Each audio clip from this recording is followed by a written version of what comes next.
Brought to you by Namya अनर्थवा। क्या आप irregular and delayed period से परेशान हो? नम्या ले आया है अनर्थवा, जो कि है 100% Ayurvedic. Shop now and have a happy period. सेहत का ये एपिसोड आप तक लाए हैं नम्या अनर्थवा। एक वक्त था जब घंटों खड़े रहने, चलने या फिर भारी सामान उठाने पर हड्डियां चरमराती नहीं थी। अब आलम यह है कि जमीन पर ज्यादा देर बैठा नहीं जाता। 5-10 सीढ़ियां ज्यादा चल ली तो फिर पैरों में दर्द होने लगता है। बैठे बिठाए जोड़ों में, कंधों में, कमर में दर्द होने लगता है। अब ये सब मेरे साथ भी होता है, पर मैं अपनी बात नहीं कर रही हूँ। मैं बात कर रही हूँ वेदिका की। 45 साल की हैं और दिल्ली में रहती हैं। ललन टॉप की व्यूअर है। हमारी उनसे बात हुई।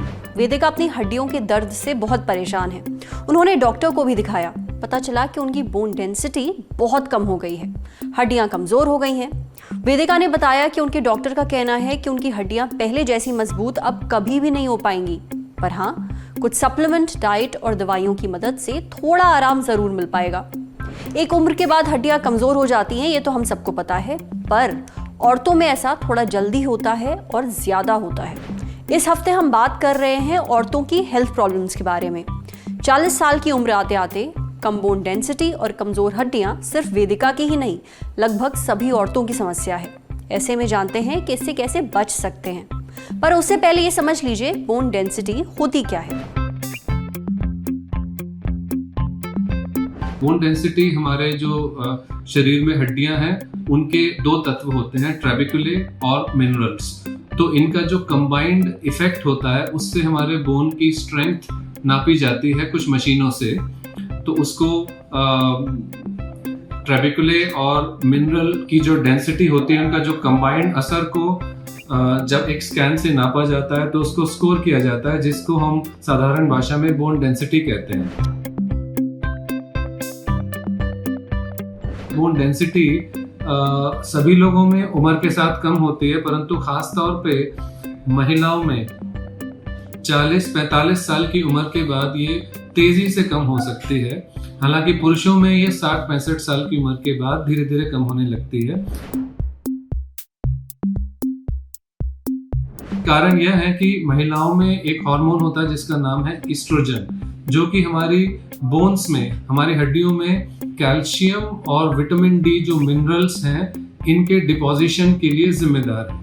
तो वो ईस्ट्रोजन जब मासिक धर्म बंद होने के बाद 40-45 साल की उम्र के बाद धीरे धीरे कम होने लगता है, तो हमारी हड्डियों में मिनरल डिपोजिशन पुअर हो जाता है। साथ ही साथ यदि हमारी प्रोटीन इंटेक हमारे शरीर में कम है तो बोन्स का जो स्कैफोल्ड है, जो लैटिस स्ट्रक्चर है, जो ट्रेबिकुले हैं, वो भी कमजोर होने लगते हैं। तो कुल मिलाकर हमारी जो हड्डियों की डेंसिटी कम होने लगती है।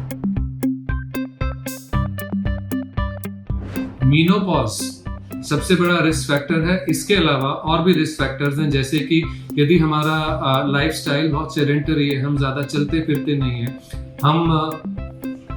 हमारे हड्डियों पर वजन नहीं आता, तो हम और ज्यादा रिस्क पर आ जाते हैं। यदि हमको कोई इन्फ्लेमेटरी या इम्यूनो कॉम्प्रोमाइज वाले डिसऑर्डर्स हैं, जैसे कि गठिया रोग, जिसकी हम सुनते रहते हैं बातें, इन सब चीजों में हमारी हड्डियों की जो डेंसिटी है वो सामान्य से कम हो सकती है बहुत तेज गति से। जब हमारी हड्डियों पर लोडिंग नहीं होता या जब हमारी हड्डियों में कुछ समय के लिए हम बेड रेस्ट पर जाएं किसी वजह से या प्लास्टर लग जाए, तो उस पर्टिकुलर हड्डी का डेंसिटी बहुत तेजी से घट सकता है। और भी रिस्क फैक्टर्स हैं, जैसे कि स्मोकिंग, बहुत ज्यादा अल्कोहल इंटेक और हमारी एक समझ लीजिए नींद का ठीक से पूरा ना होना हमारी बोन डेंसिटी पर बहुत असर करता है। कैफिनेटेड ड्रिंक्स अगर हम बहुत ज्यादा लेते हैं, चाय कॉफी का सेवन हम बहुत ज्यादा करते हैं, तो हमारी बोन डेंसिटी तेजी से कम हो सकती है। इसको हम साइलेंट डिसीज बोलते हैं, मतलब कि जब तक ये बोन डेंसिटी बहुत कम नहीं हो जाती, अधिकतर इसके लक्षण नहीं आते।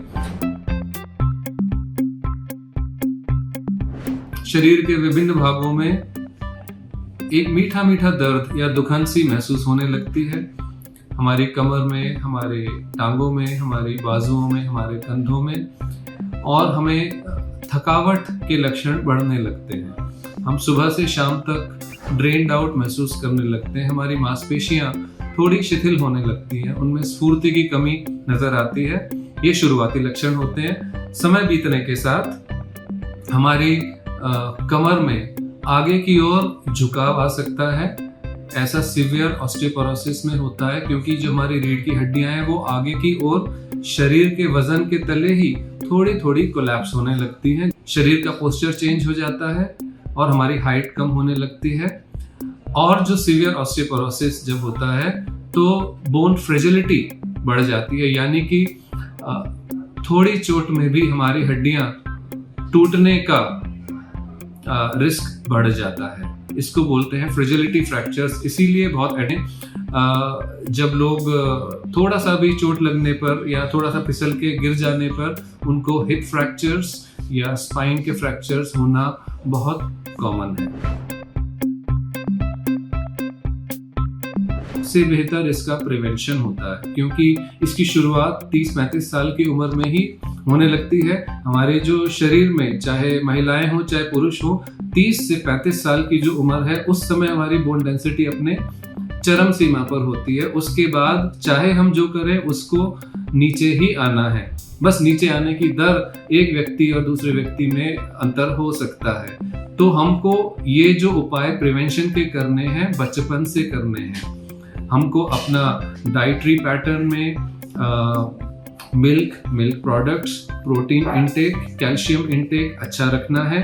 सनलाइट एक्सपोजर अच्छा होना चाहिए। हमें रेगुलरली एक्सरसाइज करना चाहिए, खास तौर पे वो एक्सरसाइजेस जिनसे हमारे पांवों पर, शरीर पर वजन आए, जैसे कि वॉकिंग। ऐसी एक्सरसाइजेस जिनसे उन पर वजन नहीं आता, जैसे कि स्विमिंग, उनका बोन डेंसिटी के बढ़ाने में कोई योगदान नहीं है। हम अल्कोहल और तंबाकू के सेवन से जितना दूर रहें उतना अच्छा है। कैफिनेटेड ड्रिंक्स एक लिमिट में रखें। बहुत ज़्यादा कैफिनेटेड ड्रिंक्स हमारी बोन डेंसिटी को कम कर सकते हैं। अब इस प्रिवेंशन के साथ साथ हमको जब ये बोन डेंसिटी कम होने लगती है उम्र के साथ, तो हमको कैल्शियम और विटामिन डी के सप्लीमेंट्स अपने डॉक्टर के निर्देशानुसार लेने चाहिए और डाइट में प्रोटीन इंटेक बढ़ा देना चाहिए। जब बोन डेंसिटी बहुत कम हो चुकी है, अगर हम उस स्टेज पर पहुंच गए हैं, फ्रेजिलिटी फ्रैक्चर्स के रिस्क पर हम लोग आ गए हैं, तो उस समय हमें अपने डॉक्टर के निर्देशानुसार कुछ एक ऐसी इंजेक्शन वाली दवाइयां आती हैं जिनसे बोन डेंसिटी 1 से 1.5 साल में बढ़ाई जा सकती है। सुना आपने, अगर आपने बचपन से अपनी हड्डियों का ख्याल नहीं रखा है तो एकाएक 40 साल के होने के बाद कोई जादू काम नहीं करेगा। इसलिए आज से ही शुरू हो जाइए, चाहे आपकी उम्र जो भी हो। अपनी डाइट में कैल्शियम, विटामिन डी और प्रोटीन रखिए, एक्सरसाइज करिए और हेल्दी रहिए। अब बढ़ते हैं सेहत के अगले सेगमेंट की तरफ, तन की बात। जानिए क्या पीरियड्स टालने की दवाइयां खाना सेफ होता है। कभी कभी ना पीरियड्स एकदम गलत टाइम पर आ जाते हैं। कहीं ट्रिप पर जाना हो तो उससे ठीक पहले, या फिर किसी शादी में जाना हो तब। पर क्या करें, दादी नानी के किस्से तो यही कहते हैं कि किया तो बहुत कुछ जा सकता है, जैसे उन्हें जल्दी ला सकते हैं या फिर डिले कर सकते हैं, देर से ला सकते हैं। पर क्या वाकई ऐसा मुमकिन है? और उससे बड़ी बात, क्या ऐसा करना सेहत के लिए ठीक होता है?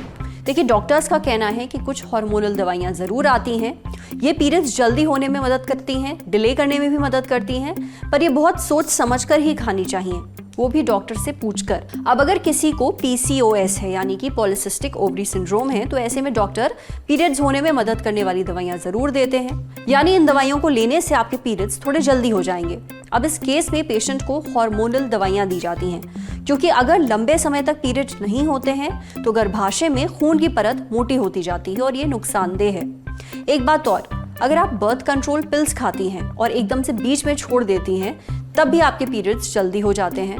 पर कोई भी ऐसी दवा, चाहे पीरियड्स डिले करने के लिए या फिर पीरियड्स जल्दी होने के लिए, आपको डॉक्टर से मशवरे के बिना नहीं लेनी चाहिए, समझे। अब बारी है सेहत के आखिरी सेगमेंट की, खुराक यानी झकास सी हेल्थ टिप। जानिए जी मचलाने पर क्या खाना चाहिए जिससे ये कंट्रोल हो सके। अगर आप नॉशियस फील कर रहे हैं या उल्टी आपको महसूस हो रही है और आपके पास कोई दवा नहीं है, तो क्या खाकर आपको थोड़ी राहत मिल सकती है, ये जानने के लिए हमने बात की डॉक्टर प्रवीण गुप्ता से। जी मचलाने या उल्टी होने पर ORS पिया जा सकता है जो पेट के एसिड को न्यूट्रलाइज करता है। ड्राई बिस्किट, क्रैकर या फिर ब्लैंड फूड जैसे टोस्ट हो गया, वाइट राइस, इसको खाने से भी पेट का एसिड न्यूट्रलाइज हो जाता है और नौशिया से आराम मिल सकता है। इसके अलावा ginger ale, mint tea, lemonade और पानी पीने से भी राहत मिल सकती है जो हमारे पेट के एसिड को न्यूट्रलाइज करके उसे शांत करते हैं। आज सेहत पर इतना ही। अगर आप एक डॉक्टर हैं, हमसे कुछ शेयर करना चाहते हैं तो जो ईमेल आईडी इस वक्त आपको अपनी स्क्रीन पर दिख रही है उस पर हमें एक मेल भेज दीजिए। ये वीडियो फेसबुक पर देख रहे हैं तो हमारे फेसबुक पेज को लाइक करिए, यूट्यूब पर देख रहे हैं तो हमारे चैनल को सब्सक्राइब करिए, बेल आइकन पर जरूर क्लिक कर दीजिए ताकि जब भी हम कोई नया वीडियो अपलोड करें तो उसका नोटिफिकेशन आप तक सबसे पहले पहुंचे। शुक्रिया।